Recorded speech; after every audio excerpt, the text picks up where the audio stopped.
Oi!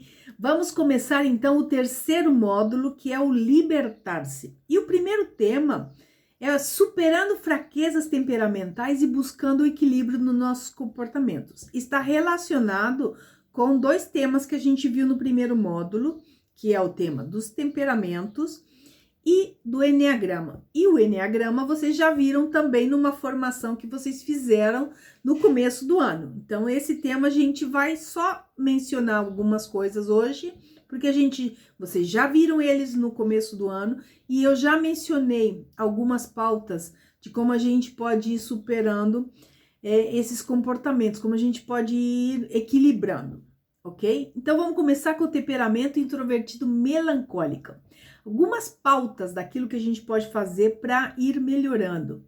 Primeiro, que ser predominante melancólico não é ruim, não é chato, não é triste. Aceitar o que nós somos e aquilo, né, e como somos é fundamental. É fundamental, a gente tem uma riqueza interior muito grande e a gente deve valorizar isso. Outra coisa é parar de sofrer por bobagem, né? Deixe ir. Aquilo que a gente não pode resolver, não vale a pena a gente ficar se preocupando, ok? Também que a gente não é o centro do mundo, a gente deve ir ao encontro do outro. E o grande inimigo que a gente tem é a nossa própria hiperreflexão. A gente fica sempre na expectativa de nós mesmos, do que os outros vão dizer, do que pensam, e isso a gente tem que tratar de diminuir, essa hiperreflexão. E um outro ponto é que quem não arrisca não ganha, né? A gente deve vencer a nossa insegurança e buscar ser mais decidido, priorizar, evitar se perder, né, em tantas coisas, colocar a energia numa só e vai lá e faz, tá? Também tome decisões. Quando a gente tomar decisões, a gente deve compartilhar com os amigos. Por quê? Porque os amigos vão ajudar a gente a não deixar essas decisões aí, que por nossa insegurança, porque eu acredito que eu não posso, na metade do caminho. Faz uma lista, né? Fazer uma lista das nossas qualidades também pode ajudar a gente a crescer em consciência e confiança com respeito a gente mesmo. Reconhecer e aceitar as nossas limitações para não exagerar naquelas cobranças que a gente faz. E tudo é um processo. Cada vez a gente dá um passo novo. Então lembre-se que o perfeito é inimigo né? É o nosso inimigo. Não existe perfeição e a gente não vai ser perfeito. A gente vai tentar ir dando passos. E trabalhar a nossa dimensão espiritual pode nos ajudar a superar as coisas, ver as nossas falhas com algo positivo, né? Sempre tem algo positivo daquilo que nos acontece, ok? Então são alguns pontos a trabalhar do melancólico. Agora vamos ao temperamento extrovertido. O temperamento extrovertido colérico, lembrar primeiro da importância de sermos educados, do uso de palavras mágicas como cumprimentar, bom dia, né? Boa tarde, com licença, por favor. Às vezes a gente tá tão focalizado e não esquece. Confiar também nas qualidades dos outros. As outras pessoas têm qualidades. A gente deve trabalhar em equipe. Faz bem para todos nós e para as organizações quando a gente é capaz de trabalhar em equipe, né? Um sacerdote amigo da Argentina, que eu vou falar sobre ele num tema mais adiante, que é o padre Pablo Fuentes. Ele dizia que juntos é melhor, não é mais fácil nem mais rápido, mas é melhor. Então a gente deve trabalhar. Reconhecer também nossos erros e pedir perdão e aceitar que nós não somos perfeitos. E aqui também trabalhar a dimensão espiritual vai ajudar a gente a ser mais paciente, mais justo, mais prudente, ok? Vamos então ao terceiro temperamento, que antes de passar ao terceiro temperamento, vamos pensar algo que pode nos ajudar, é pensar antes de falar, né? O que eu vou dizer ajuda ou atrapalha nessa situação? Aprender a reconhecer os processos, né? Os passos dados. E não só pensar lá na meta no final, senão cada passo que a gente dá é algo importante. essa maneira a gente vai motivar as outras pessoas também a continuarem crescendo. Procurar os momentos para compartilhar com as outras pessoas, não só no relacionado ao trabalho. Agora sim a gente vai passar ao temperamento extrovertido fleumático. O que a gente pode fazer para superar? Primeiro, pensar objetivos altos e fixar um tempo para alcançá-los, né? Senão, a nossa preguiça vai deixar para daqui 3 anos. Colocar metas concretas, né, na vida cotidiana também ajuda. Fortalecer a nossa vontade, desenvolvendo hábitos que nos ajudem a vencer a passividade, a comodidade. Superar o conforto assumindo compromissos e tendo uma atitude de serviço, né, para aqueles que estão perto da gente. Também comece a compartilhar não só dinheiro, nossos bens, as nossas qualidades, mesmo que custe. Agora, outros pontos seria quebrar a barreira da autoproteção, né? Nos expondo aos outros. Os outros não vão fazer mal pra gente. A gente tem que confiar mais. Dizer o que a gente sente e demonstrar, né, com detalhes o nosso afeto. Também escutar com abertura tudo que os outros dizem, tirando o maior proveito do positivo. Aprender a se colocar no sapato dos outros, isso também ajuda. E rir com os outros e não dos outros, né? São algumas pautas que podem ajudar o fleumático a ir superando as nossas debilidades. Agora, com relação ao temperamento extrovertido sanguíneo, primeiro ponto é tomar em sério o caminho da superação. Se a gente ri, se a gente acha, ai não, é divertido, as pessoas vão rir com a gente não avança, a gente não supera. Outro ponto importante é aprofundar as relações de amizades que a gente tem, não ficar só na superficialidade. Conheça mais os seus amigos, saiba como eles se sentem, não só de festa, de sair para se divertir. Aprender a escutar os outros também é importante e vai ajudar a gente falar menos, tá? Pensar antes de falar e agir, isso também é importante. Falar da gente, né? Ser mais transparente, não só dos outros e das coisas. Tá? A gente tem que se abrir também para as pessoas. Outra coisa importante é não se empolgar com as nossas emoções, estar atento a essas emoções exageradas, né? É reconhecer sim as nossas emoções, mas não exagerar. Ter mais autoconfiança, confiar nos nossos princípios e aprofundar sobre eles também, para a gente não ser tão influenciável.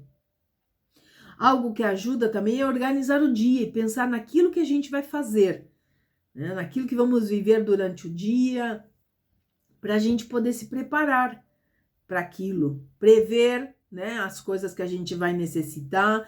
Isso também vai ajudar a gente a superar os impulsos. Uma coisa ajuda a usar uma agenda, escrever o que a gente deve fazer, colocar mais atenção e esforço para organizar as coisas, ter objetivo claro antes de começar a fazer algo. Tudo isso ajuda na superação dos temperamentos, tá? Essas foram algumas pautas. Com respeito ao Eneagrama, a gente já viu lá, quando eu falei do Eneagrama, o caminho das virtudes para equilibrar os nossos comportamentos, e vocês viram também no tema que vocês trabalharam no começo do ano, né? Mais profundamente, vocês fizeram o trabalho do Eneagrama. Então, aqui eu só vou relembrar para vocês. Então, o que é esse caminho de virtude? É buscar os valores que equilibram a compulsão que a gente tem, tá? E onde a gente vai? A gente vai buscar o oposto das nossas compulsões. Então, se vocês lembram do círculo lá, a gente sempre vai buscar um número oposto e buscar não cair naquele número que faz com que a gente tenha compulsões, ok? E isso vai ser mais natural. Então, eu só vou relembrar. O 1, que é o perfeccionista, ele vai buscar o melhor do 7, né? O 2, ele vai buscar o melhor do 4. O 3, ele vai buscar o melhor do 6. O 4, ele vai buscar o melhor do 1, tá? O 5, o melhor do 8. O 6, o melhor do 9. Tá? O 7, ele vai buscar o bom do 5. O 8, ele vai buscar o bom do 2.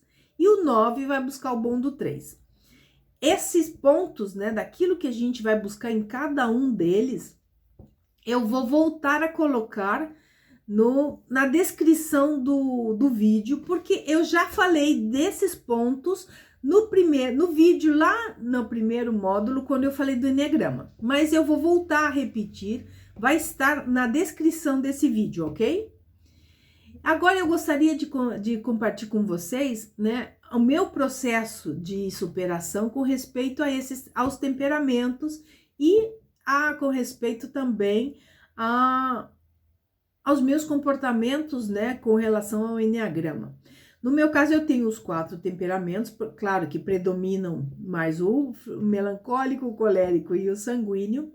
E no caso do melancólico, eu venho trabalhando para vencer a suscetibilidade no sentido de não estar me limitando. Ai, vão dizer o que não vão dizer. Ai, a cara feia do outro me afeta ou não me afeta.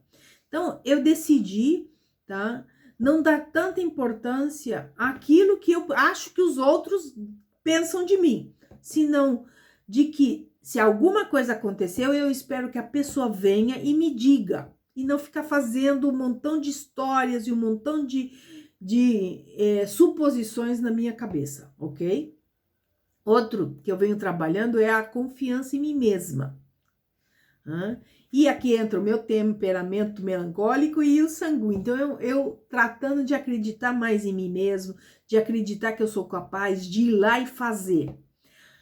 As qualidades do colérico que eu descobri que eu tinha a partir do momento, né, que eu fui trabalhando melhor a minha autoestima, que eu fui me conhecendo mais, me ajudaram muito a superar muitas debilidades do melancólico, do sanguíneo e do fleumático. Para tratar de não ser tão esquecida, eu anoto numa agenda, eu olho na agenda. Na hora que eu lembro aquilo que eu tenho que fazer, eu vou lá e guardo já. Eu já deixo separado aquilo que eu vou precisar, porque se eu não fizer isso, seguramente eu vou esquecer, tá? Então, eu organizo as coisas de uma maneira diferente. Também, antes de começar a fazer alguma coisa, eu busco colocar uma meta antes de começar, para não deixar as coisas pela metade, ok? E com respeito ao colérico, eu me dou conta que muitas vezes, quando eu tenho alguma coisa fixa na cabeça, eu sou capaz de ir falar com as pessoas, de dizer o recado que eu tenho para dizer e não ter dito nem bom dia, boa tarde, por favor. Então, isso é uma coisa que eu venho tratando de pôr em prática, né, dia a dia. Quando eu vou falar alguma coisa, primeiro, bom dia, por favor, o que você poderia fazer tal coisa? Primeiro porque eu não sou chefe de ninguém, né? Eu tenho que ser mais cálida. Mesmo quando eu tenho autoridade, quando eu tenho um cargo de autoridade, nunca devo me esquecer que a calidez, a maneira como a gente se dirige para as pessoas é fundamental, tá? E uma coisa que me ajuda muito é que eu não tenho medo de reconhecer que eu errei, de pedir desculpa. E cada vez que eu faço isso, eu cresço. Isso também me ajuda muito a trabalhar o tema do Enneagrama com respeito à perfeição. Eu sou o número 1 no Enneagrama e a perfeição, para mim, nossa, o perfeccionismo é uma coisa muito forte. Busco muito isso. Então, isso também me ajuda. Eu não sou perfeita, mas eu posso melhorar. Hoje não saiu da melhor forma, mas da próxima pode sair, ok? Então, todos esses pontos vão nos ajudar, né? Quando a gente desenvolve qualidades e virtudes, ajuda a gente a superar as nossas debilidades e os comportamentos compulsivos. E a força do Espírito Santo, né? A força de Deus nisso tudo é fundamental. Quando a gente se deixa guiar por ele, e eu vi isso na minha própria vida. Quando eu pude superar aquelas coisas que pareciam tão difíceis, né? De ser mais cálida, de não ser tão autoritária, de não ser tão exigente quando eu permiti que o Espírito Santo atuasse em mim, tá? Então, isso também é importante. Deixemos que o Espírito Santo atue em nós para poder trabalhar, né, as nossas compulsões e as nossas debilidades, ok?